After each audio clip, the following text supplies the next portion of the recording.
Hoy hablaremos del Día Mundial de las Enfermedades Raras, que es el 28 de febrero. Para ello hablaremos con el director del centro de referencia situado aquí en Burgos y con la presidenta y una afectada de una enfermedad rara de la piel. Hablamos también de lesiones, de la práctica de deportes de invierno como es el esquí y el snow. Y una semana más, Implante nos da consejos sobre ortodoncia.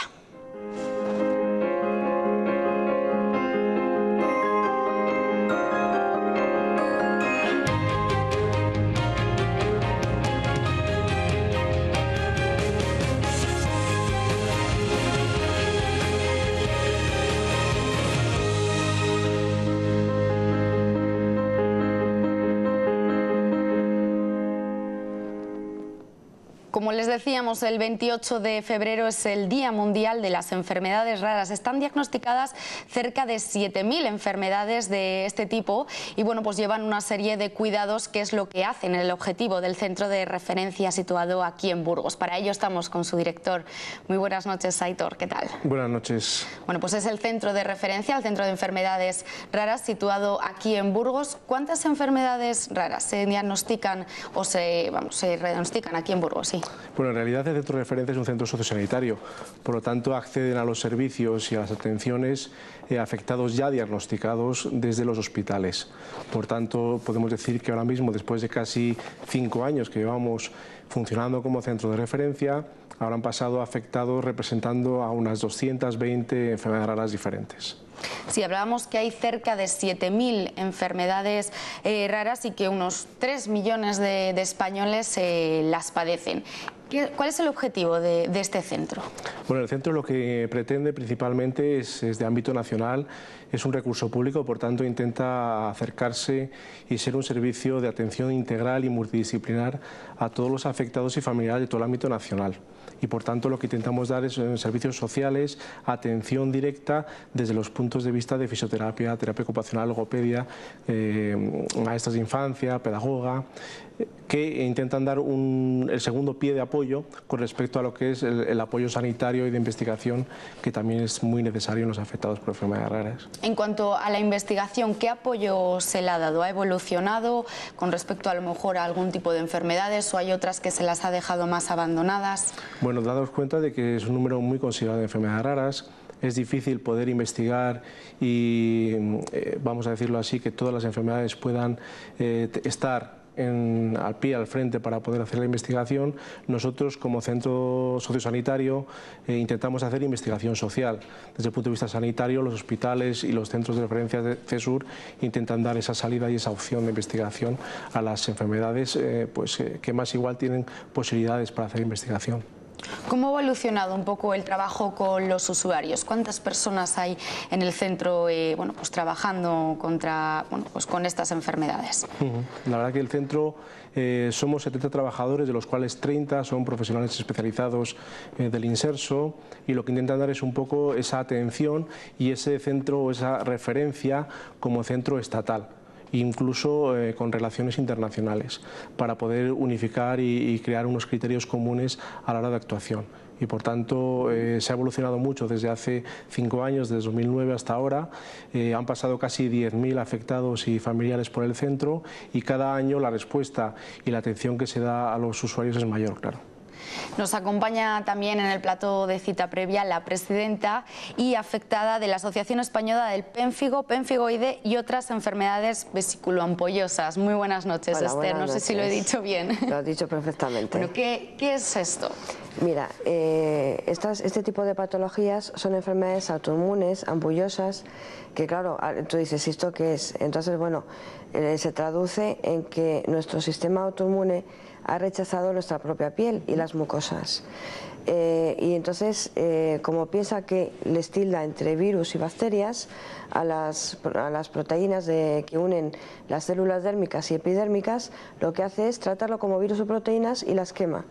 Lo que nosotros, los primeros síntomas que tenemos son que se nos enrojece mucho la piel, tenemos muchísimo calor interno y nos empiezan a salir ampollas luego son quemaduras por todo el cuerpo y por las mucosas. Dependiendo de la localización de las lesiones y dependiendo también de la forma y del contenido de esas ampollas, van a dar una serie de variedades de patologías que englobamos pues a 14 patologías diferentes. Se estima que la padecen 1 o 2 personas por millón. ¿Cuándo te diagnostican esta enfermedad? En mi caso concreto, a los 36 años. No se sabe la etiología que lo produce y bueno, pues me acosté un día, salía yo del turno de noche en el hospital, me acosté tan tranquila a dormir 4 horas y me levanté con una especie de granitos en la cara y dije, uy, qué raro. Y entonces dices, encima 24 de diciembre y con granitos, ni te cuento yo. Y bueno, pues al final empezaron a evolucionar de una manera muy aguda, fue un debut muy agudo. Y a los 7 días ya tenía 900 ampollas por todo el cuerpo. Sí, que se podía haber pensado que bueno, pues era en los típicos granitos, ¿no? Que sí, no acudimos al dermatólogo, pero luego evolucionó. Exacto, al principio, sentido. Bueno, yo en 15 días pasé por diagnóstico de acné, alergia o intolerancia a algunos alimentos, alergia a medicaciones, y luego dermatitis y luego ya impétigo, y a partir del impétigo dijeron, no, esto ya, cuando yo les comenté, no, es que lo que yo noto es que me quemo por dentro. Eso fue, dice que lo que les dio a ellos la perspectiva de que podía ser un pénfigo. Cuando te diagnostican que es una enfermedad rara, Esther, ¿cómo es el tratamiento? Primero es el diagnóstico, y en esta época, gracias a Dios, en estas enfermedades ha evolucionado mucho. Pero a mí cuando me lo diagnosticaron en el año 2000, me lo diagnosticaron el 8 de enero y a mí se me dijo lo primero, tienes esta patología, no hay tratamiento y normalmente el 90% de las personas se mueren en los 5 primeros años. Madre mía. Y te quedas así y dices, bueno, el mayor número de mortalidad es el primer año. Y te quedas así diciendo, vale. Entonces, bueno, ya no es el asumir que tienes una enfermedad rara. Primero tienes que asumir toda la información que te dan con ella. Hoy en día, gracias a Dios, han evolucionado los tratamientos, ya es distinto, se ha bajado mucho los índices de mortalidad, pero es asumir, primero, que no tienes tratamiento, que se va a convertir en una enfermedad normalmente crónica, porque son tratamientos paliativos, no curativos, y luego una vez que asimilas eso, tienes que asumir la enfermedad. No solo tú, sino todo el núcleo familiar también, porque al final todo este tipo de patologías afecta a todo el núcleo familiar, a toda la unidad. Primero, porque normalmente o la patología en sí o los tratamientos tan fuertes que nos dan te crean una dependencia y una invalidez que necesitas la ayuda de todos los que tienes alrededor de la unidad familiar, y claro, todo el mundo al final tiene que asumir esa enfermedad rara. Es muy complicado la asunción. ¿Cómo es tu vida, Esther? ¿Cuándo se dan esos brotes? No saben qué es lo que produce los brotes, con lo cual ahora puedo estar hablando contigo tranquilísimamente y dentro de 2 horas decirte, pues ya tengo un brote. ¿Qué intento? Normalizar mi vida, vivir con la enfermedad, no pegarme con ella, sino vivir con ella, hacer que todo el mundo se le olvide que yo estoy enferma y olvidarme yo también. Entonces, bueno, cuando tienes el brote, sí, en cuanto, bueno, ya lo tienes hablado con los médicos que te llevan el curso de la enfermedad, ¿no?, de la patología. Dependiendo de síntomas, bueno, pues hay unos que son más graves que otros, acudes a ellos rápidamente o puedes acudir al médico de primaria que te va poniendo el tratamiento en un momento determinado. Pero desde mi experiencia, lo que yo digo es que no nos tenemos que agobiar por tener una enfermedad rara, al contrario. La enfermedad te sirve para mirar la vida de otra manera diferente y la enfocas con otra sonrisa, con otra vitalidad, dentro de lo que te deja la enfermedad, pero vives la vida de otra manera totalmente distinta. Bueno, y más cuando te dan esa información, ¿no?, de primera mano, que es simplemente un 90%, entonces es un shock, ¿no? Me imagino que... Sí, en un principio te quedas asimilando. La verdad es que en mi caso no me dio mucho tiempo a asimilar, porque a los 3 días la médico dermatólogo ya comentó que yo me moría. con lo cual tampoco es que me dieran como mucho espacio, ¿no?, de poder asimilar porcentajes y tal, y yo que vengo del medio sanitario soy muy de porcentajes y sin embargo no me dio tiempo. Y yo ahora digo a la gente, no intentéis asimilar, intentad, bueno, asumir que tenéis una enfermedad rara, pero vivir. Es muy complicado con nuestras patologías, pues porque lo primero, son quemaduras que son visibles, te producen, en lo que es la sociedad, te produce mucho rechazo, porque como hoy en día todo el mundo tenemos que tener una piel perfecta, un cuerpo perfecto, en cuanto vemos una persona que tiene algo en la piel, ya todo el mundo tiende a rechazar por si somos contagiosos, por un montón de desinformación que hay en la sociedad, ¿no? Entonces, y de miedos, hay muchísimos miedos, la gente te rechaza y se hunde el hándicap de que estás enfermo más el rechazo social. Luego también, como son normalmente los tratamientos a base de inmunosupresores, los corticoides, pues ya sabemos todos que a grandes dosis te producen Cushing, con el Cushing va un aumento de peso, una caída de pelo, con lo cual haces un cambio de imagen. Y como dije, yo digo, bueno, pues he hecho un cambio de imagen, espero que poco a poco vuelva a realizar otra vez el cambio de imagen también externo, que me normalice un poquito, ¿no? Bueno, además, si no nos lo cuentas, Esther, estás estupenda.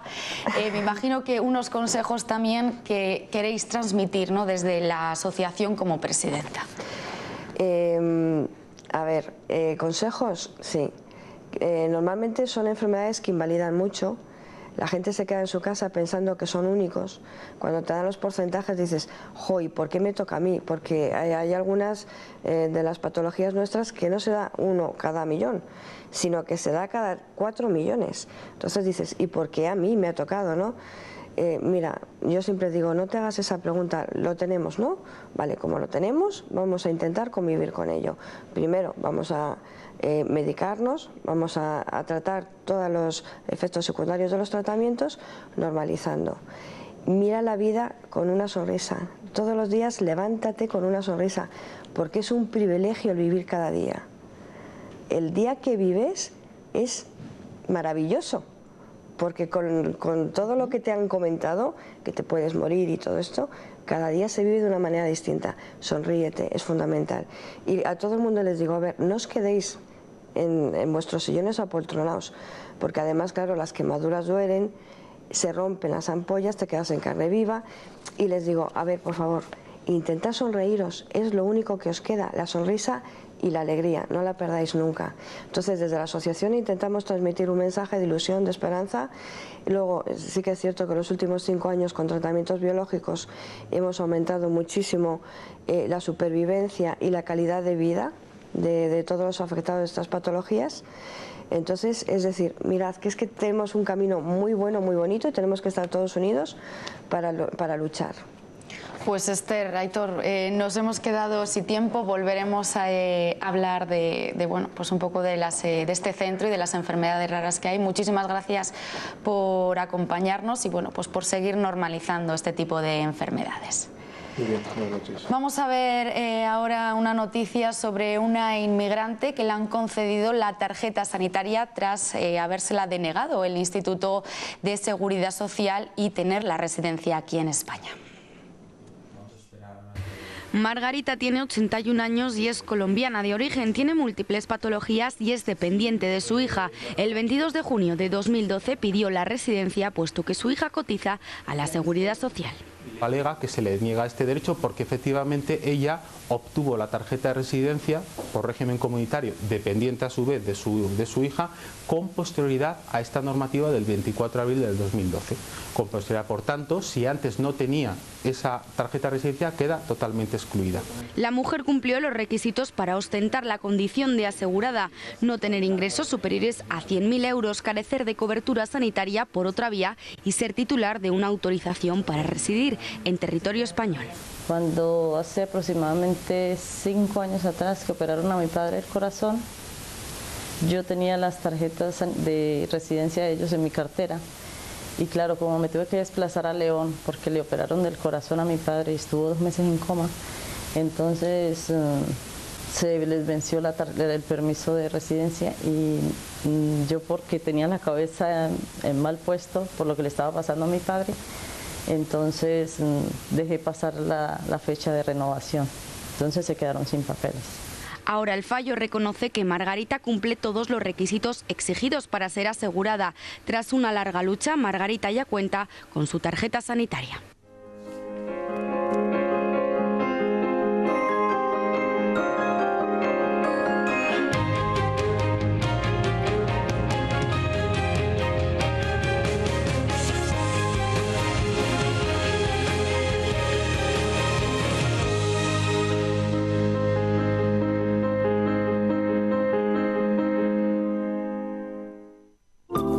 Si para ti calidad de vida es poder comer unas nueces, masticar un chicle, sonreír sin complejos o no acabar el día con tus dientes en un vaso, definitivamente necesitas el mejor especialista en implantes dentales. Implante, el primer instituto dental avanzado de Burgos, en la Plaza Mayor. Implante, definitivamente.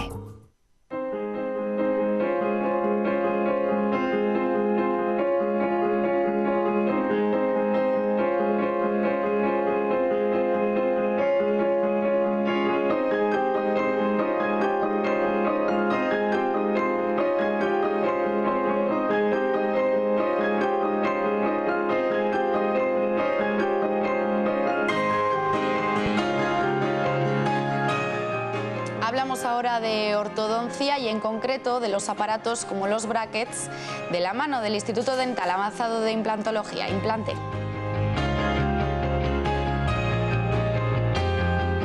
La ortodoncia fija tradicional se basa en los brackets metálicos. Unas arcadas de acero se sujetan a los dientes mediante piezas de acero inoxidable que el ortodoncista en las sucesivas visitas va manipulando con el objetivo de forzar a los dientes para corregir su posición.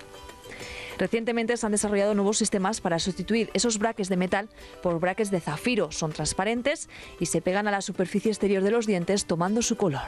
Que son unos brackets que se notan mucho menos de lo habitual y permiten corregir graves alteraciones de los dientes.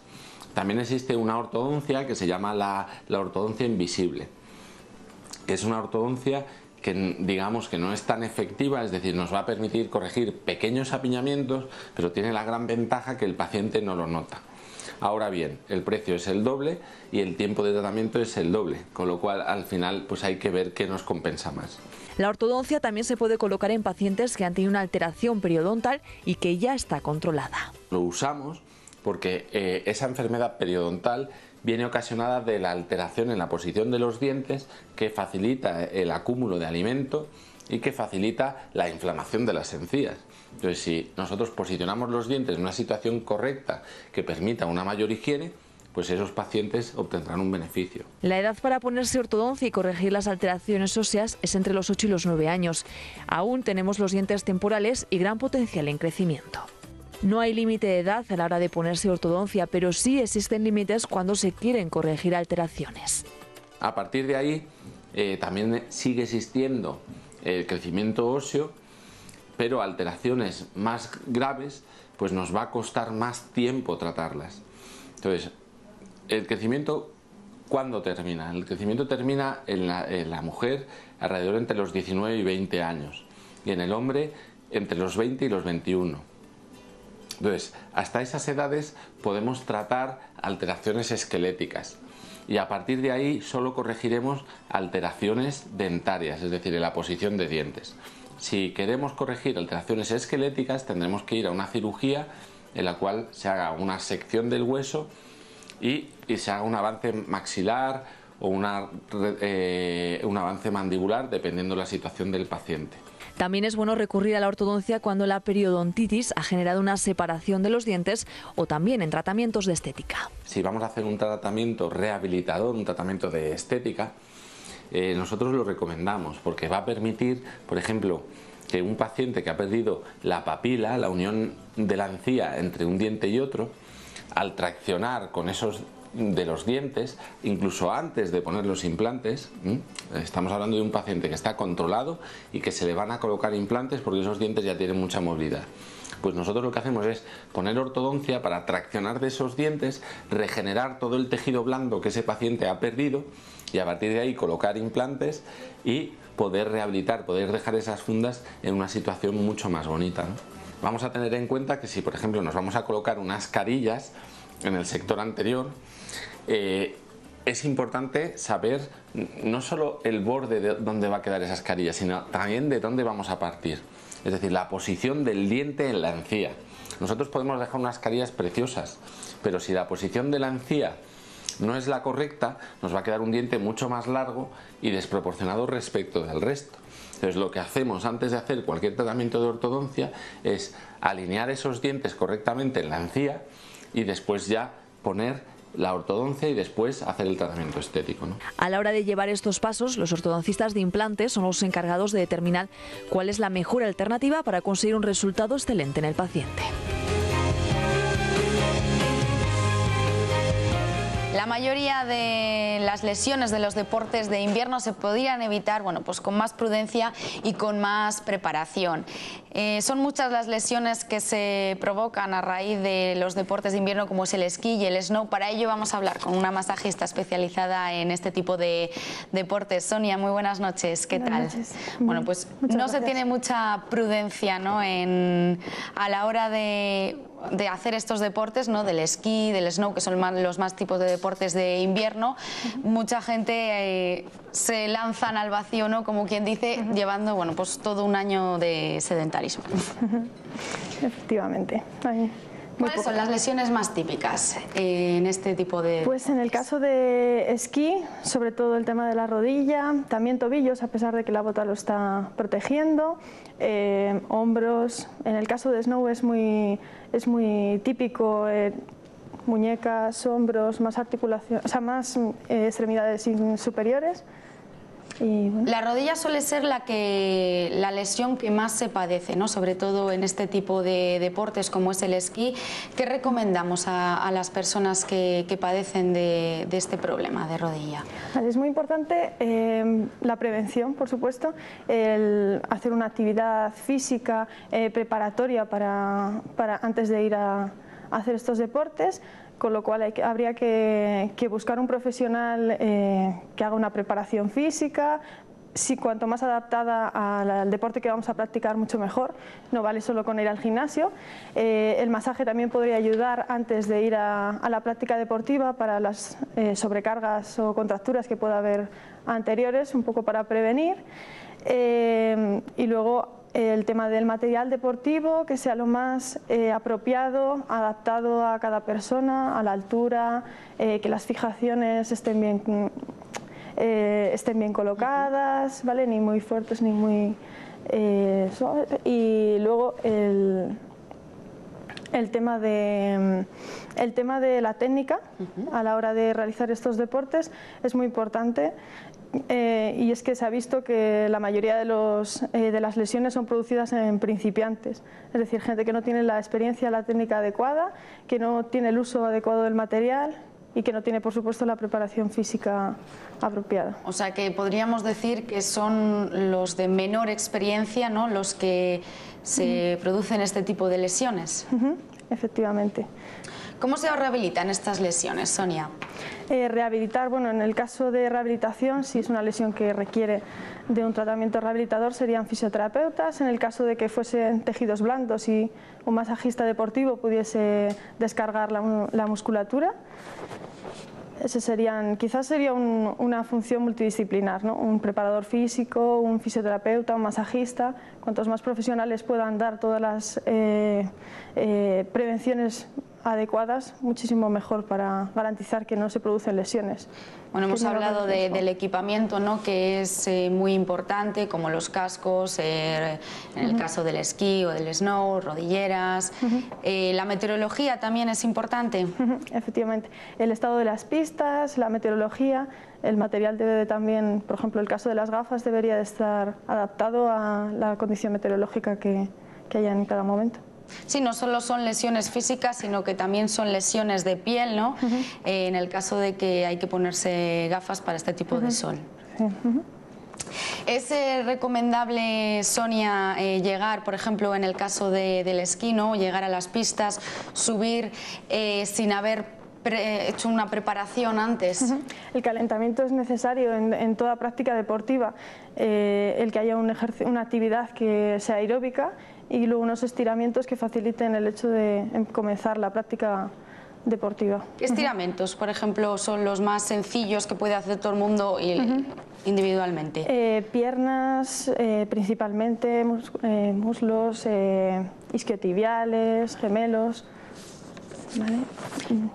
Sí, un poquito, no me imagino que el cuello también. Vale, pues cuando se sufre este tipo de caídas, porque bueno, pues en el momento no parece que duelan, pero sí que se está viendo a lo mejor vosotros más como masajistas de deporte a largo plazo, ¿no? En el tema a lo mejor de rodillas, muñecas, ¿qué es lo que hay que hacer un poco?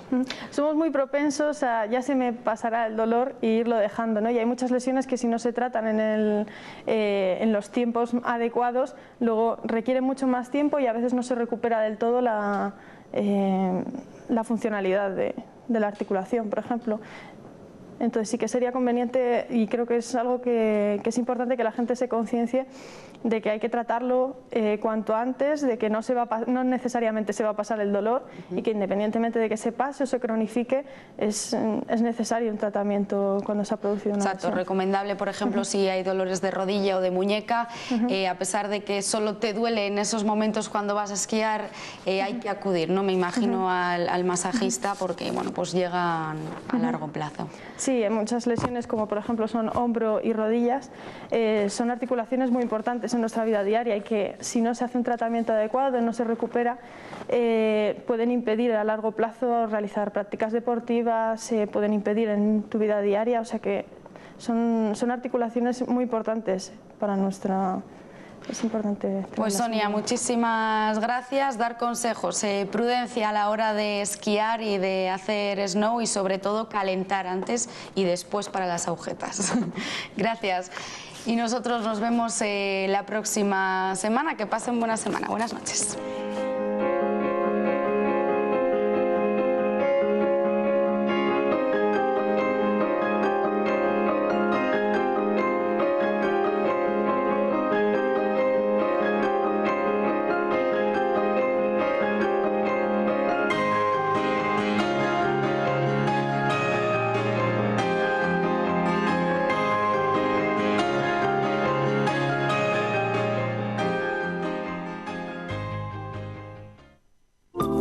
Si para ti calidad de vida es poder comer unas nueces, masticar un chicle, sonreír sin complejos o no acabar el día con tus dientes en un vaso, definitivamente necesitas el mejor especialista en implantes dentales. Implante,